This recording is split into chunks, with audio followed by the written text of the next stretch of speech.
Tahun ini juga mungkin luar saya mau kasih. Kampanye pemilihan Gubernur DKI Jakarta 2017 belum dimulai, tetapi suasana dan dinamika politik sudah mulai memanas. Persaingan antar bakal calon kandidat mulai diwarnai dengan polemik dan perang opini. Polemik yang paling kentara terjadi antara calon petahana Basuki Cahayapurnama atau Ahok dengan bakal calon Yusril Iza Mahendra. Bahkan kebijakan yang dibuat Ahok mendapat kritik keras dari Yusril Iza Mahendra. Bukan hanya mengkritik, Yusril juga menentang kebijakan Ahok. Yusril misalnya menentang penggusuran pasar ikan dan rencana penggusuran luar Batang. Yusril bahkan menjadi kuasa hukum warga Bidara Cina dan memenangkan gugatan kepada Pemprov DKI Jakarta di PT UN. Yusril menyatakan penggusuran yang dilakukan oleh Pemprov DKI bertentangan dengan undang-undang. Suasana makin panas ketika Yusril menghadapi teror politik. Saat menghadiri syukuran warga Bidara Cina yang memenangkan gugatan, mobil Mercy Yusril disemprot cat oleh oknum yang tidak bertanggung jawab. Belum diketahui siapa pelaku penyemprotan terhadap mobil Yusril tersebut. Bukan hanya Yusril yang kena teror, bahkan calon gubernur Hasnaini juga dilarang masuk kebun binatang Ragunan. Hasnaini yang dikenal dengan sebutan wanita emas itu rencananya akan melakukan sosialisasi di kebun binatang Ragunan dengan membawa sejumlah wartawan. Akan tetapi petugas justru melarang Hasnaini masuk. Lazimnya sebagai petahana, Ahok banyak dikritik oleh calon-calon penantangnya. Para calon penantangnya cenderung mengkritisi kebijakan-kebijakan Ahok. Bukan hanya mengkritisi kebijakan, para calon penantangnya juga mengkritik cara komunikasi Ahok yang dinilai tidak santun dan tidak beradab.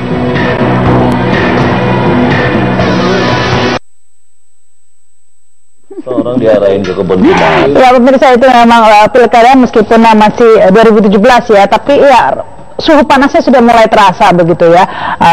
Perang antar calon meskipun belum ada calon definitif ya, selain Ahok yang sudah jelas-jelas mengumumkan, kemudian ada Yusril itu yang sering berhadapan-hadapan. Kita lihat betapa tajam ya perang opini, perang saling kritik begitu, bahkan yang lebih frontal hingga tadi tuh ada yang disiram cat kuning begitu mobilnya ya, sudah mulai ke arah teror seperti itu katanya. Dan kita akan membahas mencegah kampanye tak sehat bakal calon gubernur DKI bersama narasumber yang hadir saat ini. Ada Bang Rahmat ini. Bang Rahmat ini pendukung siapa nih?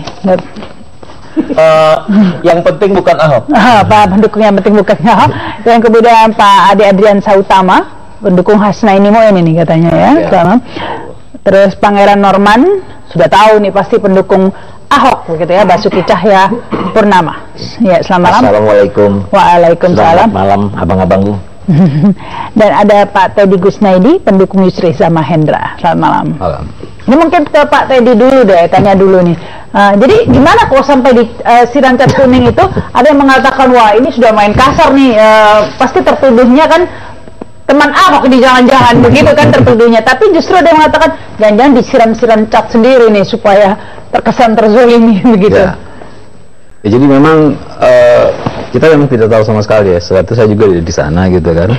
Ketika mau pulang itu tiba-tiba masyarakat heboh lah gitu kan. Cuma kalau saya dengar juga ada beberapa yang bilang itu disiram sendiri gitu kan. Kalau buat kita itu sangat kecil kalau kita mau cari mau cari sensasi gitu ya. Kalau mau cari sensasi mendingan nggak seperti itu. Masih banyak cara hal yang lain gitu kan. Salah satu contoh, kalau kita mau memang benar-benar mau biarkan dan mau mencari kesalahan Pak Ahok, kita biarkan saja Pak Ahok saat itu dengan KTP-nya yang salah itu kan. Tapi Prof Yusril itu mengatakan bahwa Pak Ahok cara pengumpulan KTP Anda salah, dan itu bukan main gitu kan. Reaksi dari berbagai pihak yang mengatakan kenapa Pak Yusril buka, kenapa tidak biarkan saja gitu kan. Kalau sudah mepet-mepet baru dibuka gitu ya. Jadi kata Prof Yusril adalah ya kalau soal politik itu ya silakan aja kita berbeda gitu kan, tapi kalau seandainya ada yang salah kita harus koreksi, kita ingatkan gitu. Jadi kalau dia menyitir Quran gitu, jangan kebencianmu terhadap suatu kaum membuatmu berlaku tidak adil. Iya begitu. Nah ini Pak Pangeran Norman ini yang sering tertuduhnya ini teman Ahok karena memang paling tajam begitu ya di berbagai media. Bahkan Ahok sendiri juga sangat tajam kritikannya kepada Profesor Yusril. Bahkan Ahok mengatakan jangan beri Yusril panggung seperti itu. Sudah dijawab oleh Yusril, ini kan negara demokrasi seperti gitu, hak Yusril untuk mendapat panggung. Emangnya cuma Ahok saja yang dapat panggung seperti itu.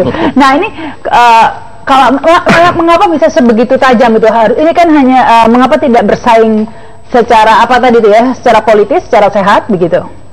Iya. Kalau saya lihat Ahok tuh nggak pernah nyindir-nyindir orang, kerja-kerja aja. Tapi ya disindir-sindir terus, disini-sini terus, ya panas juga dikit-dikit gitu. Jadi sebenarnya nggak ada Ahok itu menghina orang, nggak pernah ada. Hanya mulutnya aja. Ya itu yang menghina bukan Ahok. Ya kan? Ya seperti yang tadi, yang cat tadi memang ada pedasi kan seolah kan dituduh teman Ahok nih yang ngerjain. Padahal itu kan di kandang sendiri itu. Saya prediksi ini dibuat ini, cari tebar pesona. Kelihatannya ini Pak Yusril ini ya seolah-olah dijolimin. Ya kan? Kenapa? Karena di situ menghadiri peresmian syukuran syukuran. Enggak mungkin lah, pasti kan di situ kan lingkungannya pasti lingkungannya pro Yusril, udah jelas. Kok tiba-tiba ada cat di situ? Ya kan banyak orang, satu ya, aja penyusup juga kagak tahu pada ya, berarti pasti ada yang jaga dong di sana. Meleng. Artinya kesimpulannya ini adalah tebar pesona, itu aja. Mungkin ya bukan kesimpulan, dugaan kali Pak ya. Jadi disimpulkan dulu, kalau dari kalau dari pihak Pak Ahok malah sudah menuduh ya, dalam tanda kutip ya, menuduh bahwa itu ada unsur kesengajaan. Padahal kita sendiri tidak minta, dan kita minta kepada para pendukung. Pak Yusril langsung mengatakan bahwa jangan sampai kalian menuduh Pak Ahok. Kenapa? Saat itu di daerah situ memang semuanya dalam dalam keadaan senang ya, bahkan sampai satpam dan segala macam itu ikut bergabung makan bersama-sama dengan masyarakat gitu. Jadi memang kondisi di situ memang sepi lah, tidak terawasi karena ikut acara semuanya gitu. Itu senang. Ada rencana untuk mengusut ke pihak kepolisian ya, karena ini sudah... Sebelum saya masuk ke situ, saya mau kritisi soal tadi ya, soal Pak Ahok yang mengatakan bahwa jangan sampai berikan panggung kepada Pak Yusril. Pak Yusril malah menyatakan begini, kalau seandainya hak Ahok hak Ahok untuk berbicara ditentang, maka Yusril akan maju untuk membela Pak Ahok. Itu adalah keadilan, Pak Yusril. Ya. Kalau bicara mengenai yang tadi Mbak tanyakan soal polisi tadi, ya itu yang Pak Yusril tidak inginkan, karena kalau seandainya itu diperpanjang, ini nanti efeknya orang akan bilang Pak Yusril mencari panggung di masalah. Tapi kan jadi jelas, nggak saling tuduh menuduh. Ya, makanya kan?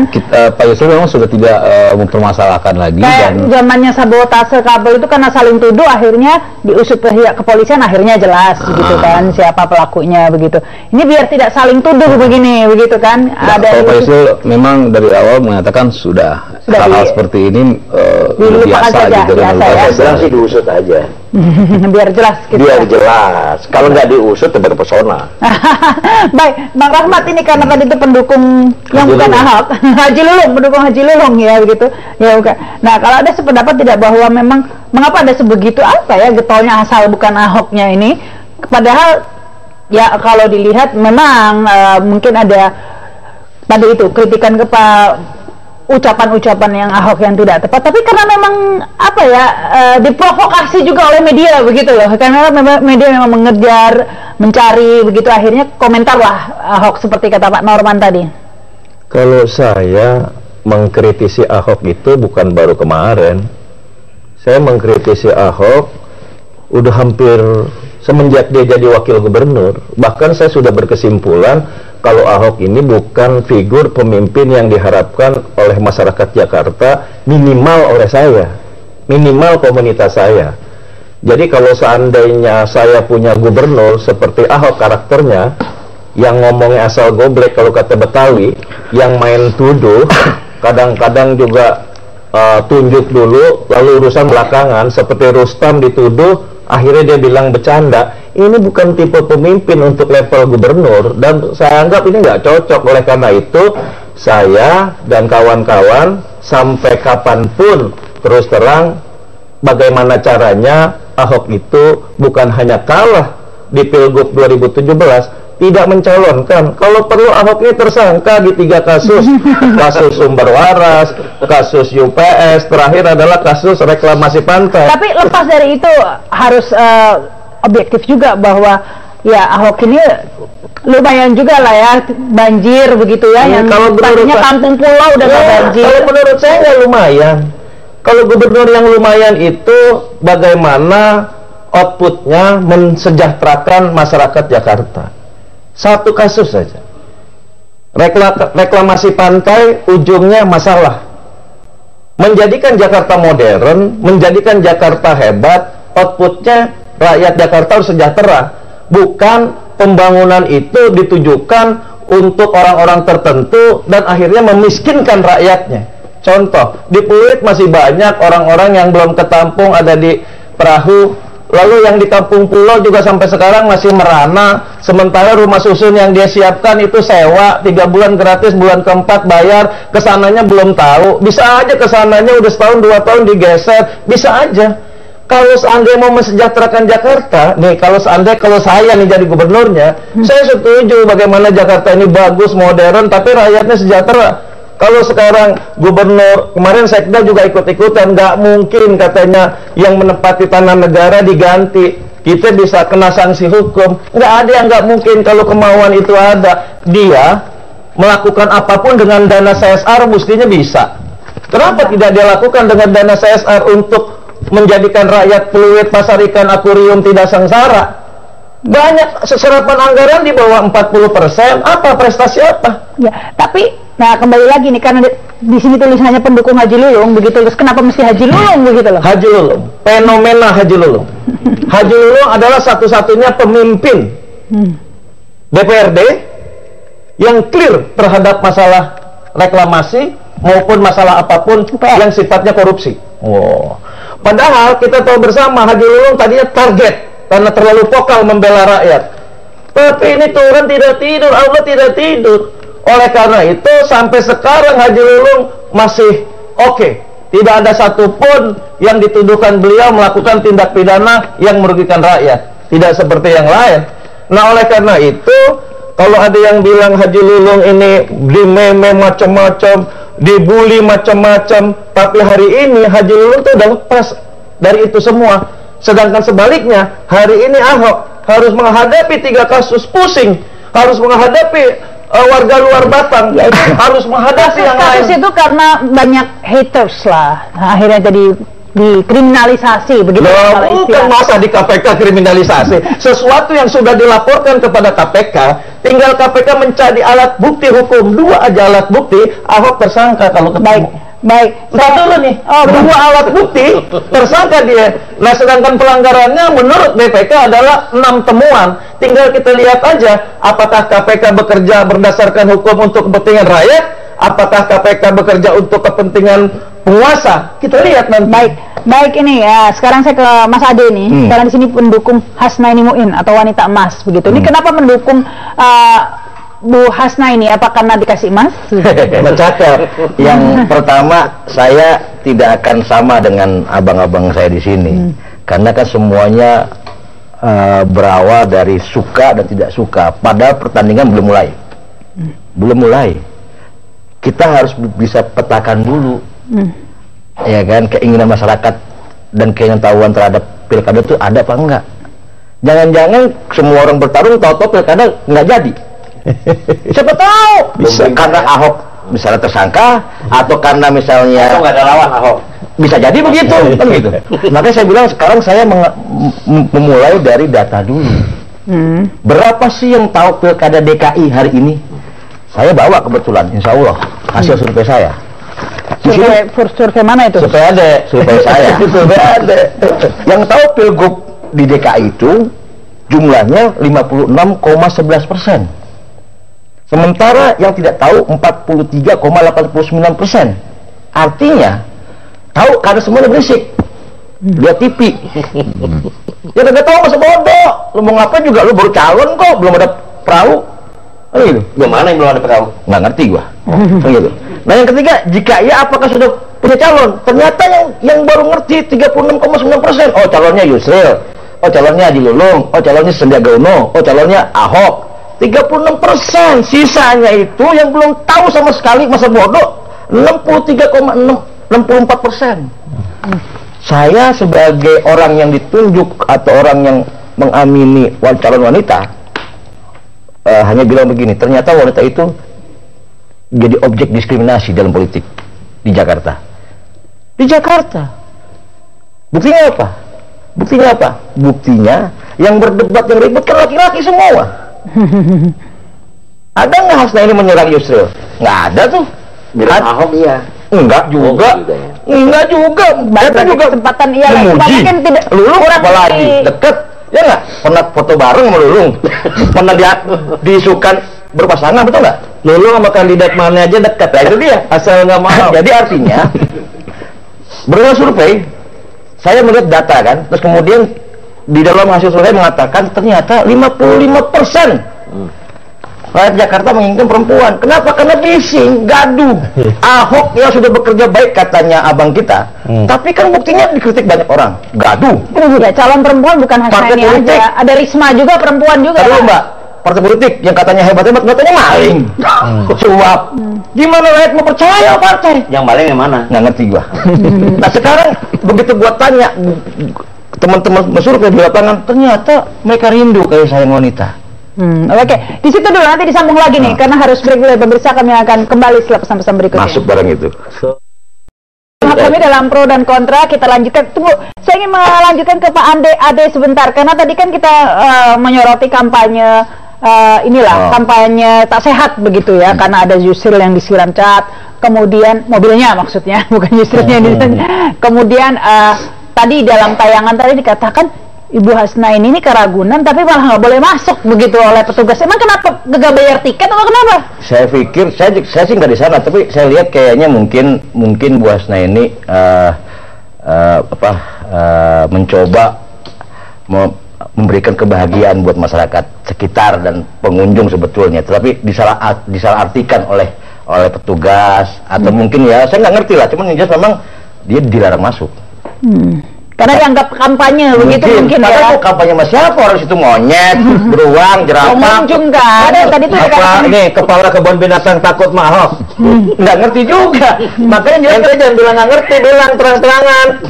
Nggak, jelas gini. Hasnaini pengen memberikan kelembutan, kayak sayang kepada masyarakat. Hari libur dia mau ajak masyarakat Jakarta nonton binatang daripada nonton yang bertarung, kan begitu. Ya kan? Ya, terus malah itu tadi. Oke, saya kembali lagi ke Pak Teddy ya, Pak Teddy Gusnaidi ya. Kalau meskipun sudah kencang begitu ya, rivalitas begitu antara Yusril dan Ahok, tapi belum jelas sebenarnya jadi dicalonkan apa enggak ini Yusril sebenarnya. Kalau Ahok kan sudah jelas melalui jalur independen. Belum juga, kalau udah daftar baru jelas. Belum. Nah, September nanti. Nah, Yusril ini belum loh. Ya sebenarnya kan yang bikin keras itu bukan Yusril. Coba dicari ya, para pendukung Ahok lah, cari ada nggak Yusril menyerang Pak Ahok sendiri? Nggak ada. Yusril itu ketika dia punya hak untuk menjadi bakal calon, ketika dia menyatakan dia siap untuk menjadi calon nantinya, serangan mulai berdatangan gitu kan. Jadi tidak pernah. Nah, selama dia di luar Batang itu kan memang dia sebagai advokat, ya kan? Dia sebagai advokat, dia membantu warga yang akan digusur, tapi berkembang kemana-mana gitu kan. Jadi semua yang dilakukan oleh Prof. Yusril itu dikembangkan oleh pihak lain gitu. Ya. Padahal kan Pak Yusril melakukan lurus aja gitu. Yang normatif lah. Iya, ya. Tapi Bang Rahmat, Haji Lulung juga gitu. Siapa yang mau ngusung itu kan partai mana? Begini. Kandidat itu banyak, calon gubernur sekarang banyak. Betul. Tapi nanti pada bulan September pendaftaran baru tahu dia itu calon. Kalau sekarang belum, karena perseorangan juga nanti baru dibuka Agustus. Kalau bicara Haji Lulung, apapun yang kita lihat mengenai Haji Lulung itu pimpinan partai. perkara P3-nya lagi agak kisruh, tapi hari ini Haji Lulung itu ketua partai P3 DKI dan wakil ketua DPRD. Jenjang karir yang sangat dekat kalau seandainya mau jadi gubernur, sangat dekat. Terus yang kedua, kita tahu lah kalau bicara leadership, bicara kepemimpinan, lalu bicara korupsi hari ini, Ahok itu gembar-gembor anti korupsi, pemberantasan korupsi. Hari ini anak buahnya dia di Pemda sudah berapa orang jadi tersangka. Besok menyusul reklamasi pantai. Lalu partai yang lain dari partai A, B, C, D, E selain partainya Haji Lulung semuanya dipanggil, patut diduga terindikasi kasus reklamasi pantai. Cuman partainya Haji Lulung dan Haji Lulung yang clear terhadap permasalahan itu. Mantap. Ini udah sinyal buat masyarakat Jakarta mau milih yang bagaimana lagi gitu loh. Nah, ini juga perlu dijadikan catatan oleh teman-teman Jakarta. Pemilih Jakarta saya yakin cerdas lah. Kalau ini juga bukan hal yang mustahil kayak survei ADE. Kalau kemarin Haji Lulung belum begitu populer, elektabilitasnya belum tinggi, lalu tiba-tiba populer, elektabilitasnya masih rendah, tapi bukan mustahil dalam jangka waktu beberapa bulan nih, sampai bulan Februari yang akan datang, bisa saja Haji Lulung akan leading masalah elektabilitas. Apalagi begitu Pak Norman ya, karena kan semua bisa saja terjadi, apalagi jika ternyata Ahok nggak jadi nyalon karena kesandung kasus. Bukan jadi tersangka. Ngapain? Ya iya, nggak jadi nyalon karena tersangka begitu kan. Ya semuanya bisa naik nih elektabilitasnya, karena kan yang tadinya memang calon kuat Ahok begitu ya berdasarkan survei. Nah, ya, yang soal reklamasi tadi saya sambung lagi gitu kan. Sekarang ini Pak Yusril itu ditanyakan terus soal reklamasi. Soal reklamasi, soal apa namanya? Soal dana yang di luar negeri itu segala macam. Tapi Pak Yusril mengatakan saya tidak tidak akan berkomentar soal itu karena memang nggak perlu dikomentari gitu kan. Dan ini yang saya bilang bahwa selama ini Prof Yusril itu berjalan lurus saja. Ya. Tapi ketika dia berjalan ada yang merasa nggak nyaman, itu aja masalahnya. Iya, Pak Norman kayaknya berat loh nih ya, terus terang nih ya. Kalau dari hamletnya berat bagi Ahok karena kasusnya itu kasus berlapis gitu loh. Kasus satu belum selesai, ada lagi begitu, kasus sumber waras belum selesai, sudah menanti nih kasus reklamasi seperti itu. Terus kata dia kasus UPS juga begitu ya. Nah, ini sebenarnya berat bagi Ahok loh untuk lulus menjadi calon gubernur. Kalau saya melihat Ahok ini sudah teruji, Bro. Artinya kasus demi kasus sampai dikatakan kasus, itulah resiko jabatan sebagai gubernur. Dia harus melaksanakan perda, melaksanakan kehendak waktu kampanye dulu, kendala seperti ini. Ya, ternyata reklamasi nggak ada masalah, turun, tetap jalan. Ya, terus sekarang ini kita lihat lagi yang di luar Batang ya. Ya, luar Batang. Nah, ini juga. Nah, sebenarnya Ahok ini, maaf ngomong ya, artinya Ahok ini kan lembaga, Pemda. Pemda itu di situ ada humas, ada sekda, ada wakil gubernur. Ini yang masih belum banyak berfungsi. Saya garis bawah ini. Ahok, tolong humasnya difungsikan. Atau suruh mundur semua aja gitu. Atau mundur, pecat semua. Mundur. Ya, jadi seolah-olah ini Ahok, semuanya Ahok. Padahal di situ ada wali kota, ada bupati, ada camat, ada lurah. Humasnya belum berfungsi. Public relation belum berjalan dengan bagus. Ini normal. Saya sampaikan ke Ahok. Kalau saya lihat nanti dulu saya selesai. Ya, belum pas. Ini kita warga. Kita melihat bahwa ini sistemnya sudah bagus. Cuman orang-orangnya yang sebelum pas. Ya berapa yang minggu besok ganti semua. Ini warga yang bicara. Nah, apa yang dikatakan oleh abang kita? Kalau abang kita kan sudah bilang dari awal, gue udah gak suka Ahok. Jadi abang ngomong apa aja, iya kan? Ya nggak ada masalah bagi saya. Atau saya tidak tersinggung, orang dasar udah benci. Iya. Masa saya mau berantem, udah benci, ya udah diemin aja. Tapi ada alasannya kan? Paling saya kasih kopi diem pasti kayak gitu. Nah, satu dikit lagi. Masalah saya nggak sepakat tadi. Partai mana tidak? Siapa tahu Bang Yusril, siapa tahu Bang Haji Lulung, istilah ini diam-diam ngumpulin KTP juga. Karena ini kan partai masih belum jelas nih. Saya yakin, ya kalau nggak itu, ini Ahok ini nggak punya lawan ini.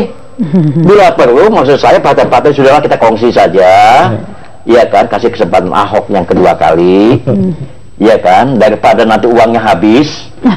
Ya kan? Baik, silakan ini Bang Rahmat. Jadi gini, saya ingin mendalami apa yang dikatakan Norman. Katanya Ahok ini menjalankan perda. Reklamasi pantai itu Ahok perdanya belum jadi, izinnya udah keluar. Bagaimana yang jalan? Jangan dipotong. Reklamasi itu seperti itu kondisinya. Perda zonasi itu yang mesti jadi dulu baru izin keluar, dia tidak melakukan itu. Bagaimana menjalankan perda? Izin keluar duluan. Lalu tadi dibilang sama Bang Norman, daripada buang-buang waktu dukung Ahok, katanya jangan salah. Doa saya itu berharap mengenai partai politik, walaupun saya sudah keluar dari Partai Hanura, saya akan objektif. Saya berdoa PDIP tidak mencalonkan Ahok. Dan hari ini arah itu sudah semakin dekat. Kalau PDIP tidak mencalonkan Ahok, seperti yang saya pernah bicara di sini 8 bulan yang lalu, Ahok mimpi jadi gubernur. Mimpi jadi gubernur. Dan terus terang saja, nanti September atau nanti pada bulan Agustus, ketika KTP itu disetorkan, diverifikasi, apakah bisa 523.312 Ahok, saya aku yakin tidak sampai. Karena Ahok sampai sekarang masih mengincar satu partai lagi untuk melengkapi jadi 22 kursi sebagai persyaratan maju. Saya aku yakin. Kalau tidak, itu Hanura sama Nasdem sama juga barang yang sudah dingin tidak dipakai. Kita lihat aja nanti. Aku yakin ya. Aku yakin, saya yakin. Monas nggak? Tapi saya berharap, saya objektif, kan saya sekolah juga. Pindah agama. Jadi saya objektifnya begini. Jadi kuar-kuar saya, walaupun saya keras nih, Norman, tapi saya objektif. Kalau nggak objektif, saya diketawain sama teman-teman. Nggak ada orang Jakarta nggak kenal saya, aktivis pemuda. Kalau saya asal goblek aja ngomong di sini, intelektual saya bisa hilang. Nah, oleh karena itu, saya sampai sekarang sekali lagi ngomong di sini sangat berat Ahok untuk mendapatkan dukungan dari partai politik, dan sangat berat KTP 5312.000 itu untuk clear di KPU. Dan saya yakin kasus mengenai reklamasi pantai sama sumber waras ini kasus yang sudah ke publik, masyarakat tekanannya sudah begitu kuat karena semua orang melek hukum, hampir semua pakar hukum mengatakan Ahok mestinya sudah bisa menjadi tersangka. Tapi mengenai tidak pengaruh, mengenai kesalahan anak buah tadi, yang ini yang humas segala macam, saya anggap Ahok bukan leadership yang hebat memanage, mengelola anak buahnya. Iya, karena yang salah selalu komandan katanya. Iya, bukan yang buah. salah selalu komandan. Baik, kita akan lanjutkan lagi nanti dengan Mas Ade ya setelah pesan-pesan berikut ini. Kita lanjutkan, saya ke Mas Ade nih ya. Pendukung Hasna ini ya, begitu ya. Nah, pertanyaannya sama. Siapa yang mau mengusung begitu ya? Karena kan belum ada satu partai pun yang nampaknya akan mengusung. Pertandingan belum mulai, Barang. Belum mulai, dan temanya juga sudah jelas, cegah kampanye tak sehat. Jadi bilang keluar jalur semua nih kita ngomong. Makanya saya bilang saya mah senang aja. Kenapa? Hasna ini selamat. Dia tidak terpengaruh apapun. Dia bekerja untuk rakyat. Saya hello, apa kabar ya kan? Sakit apa? Udah makan belum? Ya kan, dia ngajak ke Ragunan walaupun ditolak sama orang Ragunan kan gitu. Nah, itu artinya nggak ditolaknya sama siapa? Sama petugas Ragunan. Suruh Ahok enggak? Ya, ngerti gini. Menurut saya politik Jakarta itu fenomenal. Tidak dapat diduga-duga. Kadang yang kuat akan tidak kuat sama sekali. Kadang yang tidak kuat bisa-bisa hilang juga. Bisa juga hilang, jadi bisa menang juga. Tergantung formulasinya nanti. Yang tidak kuat rakyat, yang tidak kuat hilang. Iya, kehendak rakyat. Ya kan, kita udah punya pengalaman Jokowi kemarin, dari siapa sih kenal sama Jokowi? Nggak ada yang kenal kok. Semua tahu. Tapi Jokowi pernah jadi wali kota Solo lah. Paling tidak. Hasna ini pernah jadi apa ini, Bapak? Ini kan rahasia Allah. Habis itu. Garis tangan takdir. Restu wanita itu ya kan surga. Ya, amin. Iya. Ini kalau ribut-ribut kan katanya, muak gua katanya, berisik katanya, gemuk nih. Akhirnya ada perempuan tuh, pakai emas lagi katanya. Seberapa gua dibagi kan begitu. Tapi benar itu sempat mau akan berdampingan dengan Haji Lulung itu wanita emas. Kalau Haji Lulung seingat saya sama wanita emas dekat, saling silaturahmi. Sama wakil maksud pasangan begitu. Belum. Kalau saling silaturahmi oke. Tapi sudah ngumpulin KTP nggak diam-diam seperti kata Pak Norman? Karena Hasna ini juga diisukan dengan Ahok. Pernah juga berdampingan sama Ahok, sama Yusril kemarin foto-foto. Iya. Itu hebatnya Hasna ini perempuan, dicari-cari sama laki-laki. Iya. Tapi benar nggak ini ngumpulin KTP begitu juga ini? Kalau Haji Lulung juga udah ngumpulin KTP nggak untuk mungkin nanti tapi kan belum tahu Mbak Rahma siapa yang jadi gubernurnya, apakah Yusril, apakah Ahok, apakah Lulung, apakah Hasna ini belum tahu juga kan siapa yang mau jadi wakil. Ya, ya tadi kalau yang KTP tadi itu memang ada backup begitu lah jika partai nggak ada yang mencalonkan. Jadi kalau Haji Lulung sampai detik terakhir ini, saya yakin mengharap kepada elit P3 untuk cooling down masalah perseteruan untuk menyukseskan Haji Lulung dalam Pilkada 2017 karena tidak ada lagi kandidat yang lain. Mengenai Haji Lulung ngumpulin KTP, saya kira kalau Haji Lulung mau dengan dengan pengaruh yang luar biasa itu, saya kira sudah dilakukan. Kalau saya kan bukan tim yang mencari KTP, saya memberikan penguatan kepada teman-teman Betawi khususnya Haji Lulung untuk bagaimana caranya maju menjadi Gubernur DKI Jakarta dan bisa mengalahkan Ahok. Ya, kalau saya bilang gini, ini semua kembali ke nuraninya partai politik. Partai politik di Jakarta hari ini harus belajar introspeksi. Kalau dia mau dipilih lagi di 2019 besok, dengan fenomena yang terjadi hari ini, apakah layak mengusung orang yang kemudian menjadi negatif? Ya kan? Nah hari ini Hasna ini juga punya partai pastinya, ada namanya Demokrat. Tapi kemudian Hasna melamar ke PDIP juga, ya kan, ke Gerindra juga. Melamar sih banyak. Ya kan melamar.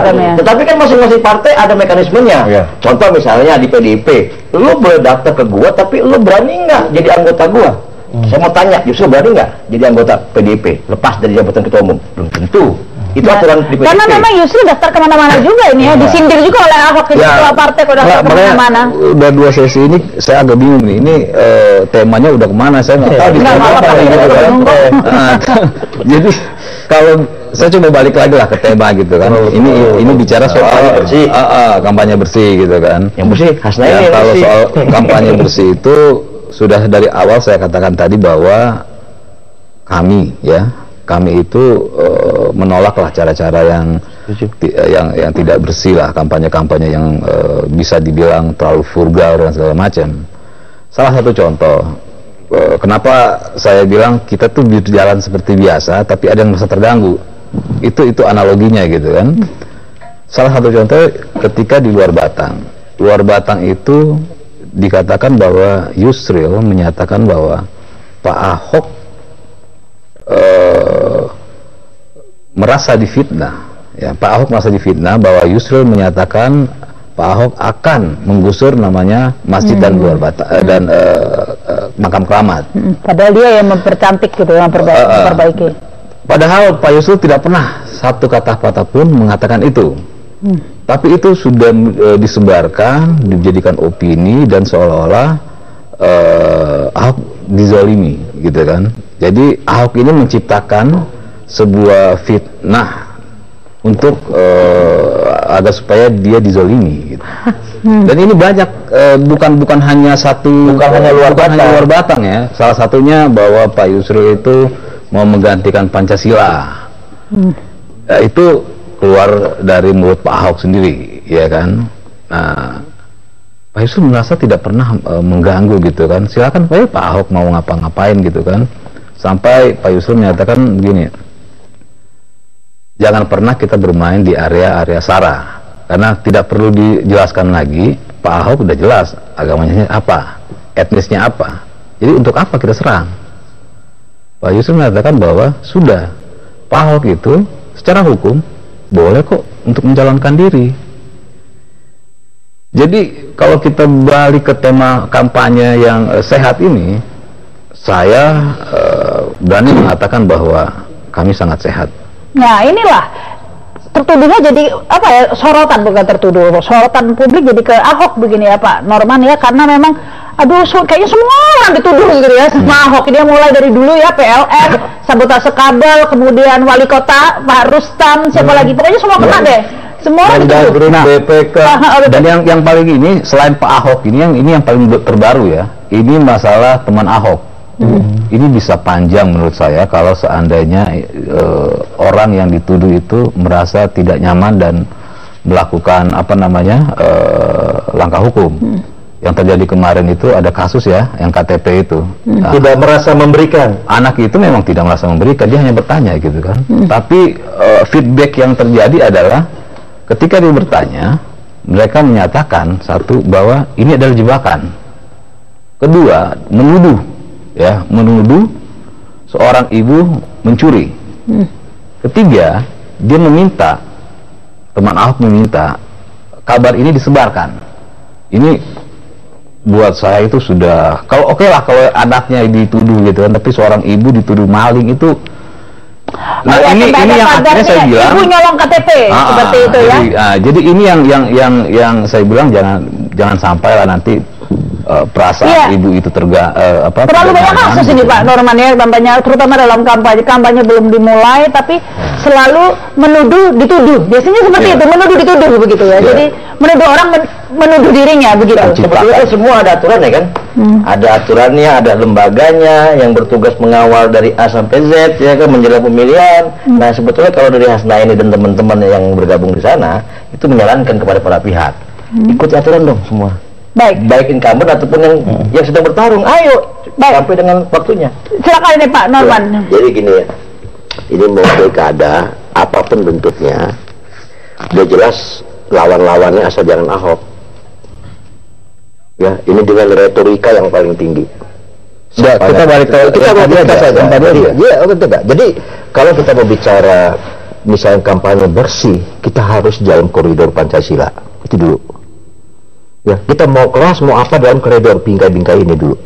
Ini enggak lepas daripada itu. Kenapa? Yang lepas siapa Pak? Ya tanya sendiri. Kok tanya sendiri? Ya tanya sama-sama beliau. Jadi ini karena saya tahu Bang Rosli retorikanya tinggi. Bukan. Ini iya. Retorika soal kecil aja KTP digede-gedein. bukan. Ini Padahal hal yang kecil untuk kita itu kan. Dibesar-besarin, dimain-mainin, digede-gedein. Itu menjadi opini. Nah ini yang nggak boleh. Salah satu contoh saya mau tanya. Jadi begini. Itu pertanyaan tadi soal luar batang. Itu aja kita substansi aja kita bicara. Kalau luar batas segala biarkan nanti Pemda. Itu urusan Pemda. Bukan. Urusan Pemda itu. Ini soal campaign dengan perangkap-perangkapnya. Enggak, ini soal kampanye. Kita bicara soal kampanye. Bagi warga Jakarta, Ahok itu adalah figur. Kami tidak melihat dia sukunya apa, kami tidak melihat dia agamanya apa. Ya, nggak dikomentari tadi tuduhan-tuduhan Ahok di luar batang katanya. Ini jawaban abang itu udah di luar dari substansi menurut saya. Kan sudah dijelaskan di luar batang kan ada Yusril di sana jadi pengacaranya. Terus kenapa masalahnya apa? Iya kan sudah tahu di Batam itu tanah negara. Dari mana itu negara? Buktikan. Ya salah. Dibuktikan itu. Kalau soal pembuktian sudah berkali-kali Pak Yusril. Kalau masalah kasus di pulau di mana di bendera Cina itu masalah sodekan bagus. Kita silakan aja, ini kan negara hukum. Kita butuh juga kritisi. Nah, setelah LSM yang yang kritis terhadap Pemda. Terus reaksi Ahok bagaimana setelah kalah di PTUN bidang Cina? Aja kita lanjut begitu katanya ya. Kita punya kan badan hukum juga, kan ada biro hukum, biar biro hukum yang bekerja. Iya. Iya kan? Pertanyaan saya tadi simbol sebenarnya. Ya, di gubernurnya simbol. Ada perangkat-perangkat. Kok simbol sih? Kok simbolnya simbol? Tunggu. Simbol itu kepala negara kali Pak, simbol negara. DKI. Ahok punya perangkat. Punya perangkat hukum, ada biro hukumnya, ada badan pertanahan. Apapun namanya, ya di mata kami bahwa Ahok sudah bekerja dengan bagus. Idealnya seorang pemimpin Jakarta itu ya seperti itu. Ngomongnya asal goblek maksudnya. Silakan, yang penting kami melihat kerja nyatanya. Ya, mau ngomong apapun juga tanyakan. Abang dari mana tinggal? Jujur. Saya di Bogor. Bagaimana bisa bicara tentang Jakarta kalau di Bogor? Di mana? Jujur aja, di mana? Di mana aja jujur? Tunggu, di mana tinggalnya? Abang di mana tinggal? Saya di Depok. Bagaimana bicara tentang Jakarta? Apa masalahnya? Berarti KTP Anda nggak bisa dibuat. Ini abang saya ini satu ini pinter gitu, tapi saya terlalu kelihatan gitu. Dia mengalihkan. Pertanyaan saya itu cuma beberapa poin tadi. Pertama, masalah kampanyenya Pak Ahok ya. Kampanye Pak Ahok yang menjadikan dirinya terzolimi.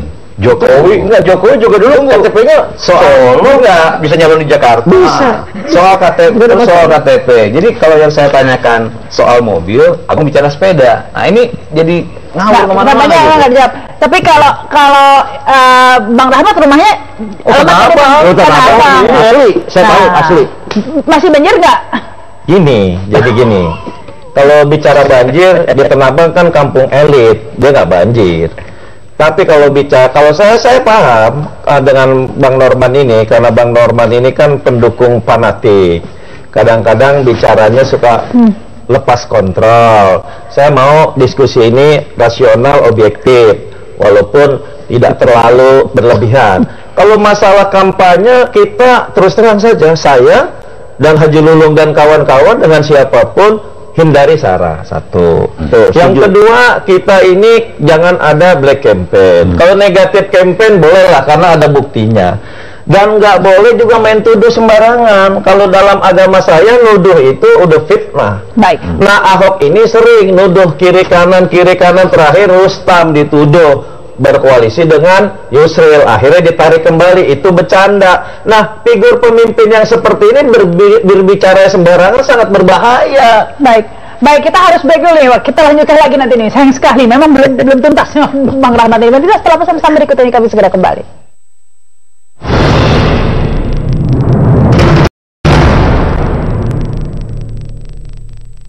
Ya, bisa Anda kembali bersama kami dalam Pro dan Kontra. Ini waktunya sudah mepet sekali, tapi masih ada sebuah segmen sebenarnya. Jadi langsung saja closing statement. Mungkin dari Pak Teddy dulu, begitu. Kemudian Pak Norman break dan kemudian dua narasumber selanjutnya. Pak Teddy dulu silakan. Ya, kalau bagi kami itu masalah sesuai dengan substansi dari tema kita itu ya. Menurut saya yang menjadi kampanye sekarang ini itu yang belum pernah terjawab oleh Pak Ahok sendiri setelah dia melemparkan sebuah fitnah. Setelah itu dia berdiam diri. Tapi opini itu sudah berkembang kemana-mana, selalu begitu, dan itu dilakukan berkali-kali sampai dan bukan cuma Pak Ahoknya sendiri, sampai para pendukung yang mengumpulkan KTP-nya pun melakukan hal yang sama, melakukan fitnah dan mereka berdiam diri, opini berkembang. Ini yang tidak sehat. Ya, kenapa sih Pak Norman ya, teman Ahok ini kadang-kadang kalau memberi dukungan tuh kadang-kadang buta lah bisa dikatakan, membabi buta begitu loh. Nanti ditanya apa faktanya begini-begini, ya, jawabannya pokoknya gitu lah, pokoknya ini gitu lah gitu. Namanya pendukung, Mbak. Anak remaja semua loh. Pendukungnya itu anak muda, anak remaja.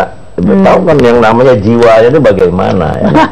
Ya jelas Pak. Ya, tapi tetap harus kritis dong Pak Norman ya. Justru kritis kita. Nah, kenapa nggak dikritisi itu? Banyak yang misalnya kebijakan reklamasi seperti itu nggak dikritisi. Kita nggak perlu, itu sudah tugas gubernur kok. Kok tugas gubernur? Jadi yang dikatakan tadi, jadi kita belum kampanye. Ya kan, itu tugas Pak Ahok sebagai gubernur. Kami ikut campur, tapi kami suka dengan sikapnya Pak Ahok, tindakan-tindakan seperti itu.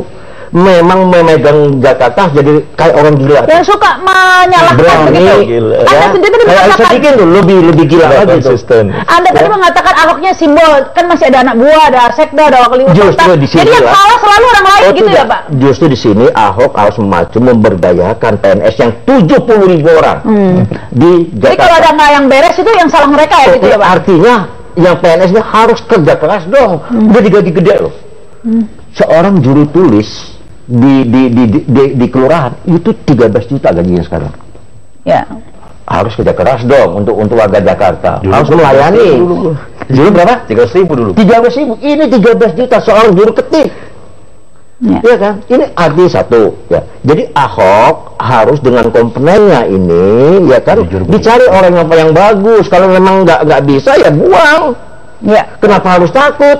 Iya. Kenapa ini jabatannya dilelang? Itu aja dulu. Camat, lurah, sampai kepala dinas itu dilelang semua. Baik. Kita break dulu ya, nanti ke Bang Rahmat dan juga Mas Ade setelah pesan-pesan berikut ini pemirsa.